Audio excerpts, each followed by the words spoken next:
জুবিন দাই যদি সুৰক্ষিত নহয় আমি কোনোৱে সুৰক্ষিত নহয় তাৰমানে মানে বৰ আচৰিত কথা তাৰমানে সেইটোৱে মানি ল'বলৈ অলপ অসুবিধাও হৈছে জুবিন দাক হত্যা কৰি দিলে কি কাৰণত ইমান মানে হেৰি মানুহ এজন নহয় সকলোৰে লগত এনি টাইম মিলি থাকে গোটেই জেনেৰেল মানুহৰ লগতে সদায় থকা মানুহটোক কেলে হত্যা কৰিলে সেইটো এটা ডাঙৰ ৰহস্য হৈ পৰিছে জুবিন দাৰ মৃত্যুটো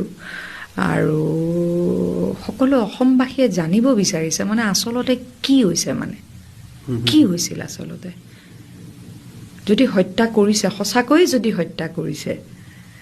এই চাৰ্জশ্বিটবিলাক যেতিয়া এতিয়া লাহে লাহে আকৌ আদালতত হেৰি হ'ব তাৰপিছত এইবিলাক ট্ৰায়েলছ হ'ব কিবা হ'ব কি ওলাবগৈ শেষত সঁচাকৈ জুবিন দাক হত্যা কৰিছিল নে আৰু কৰিছিল যদি কিয় কৰিছিলে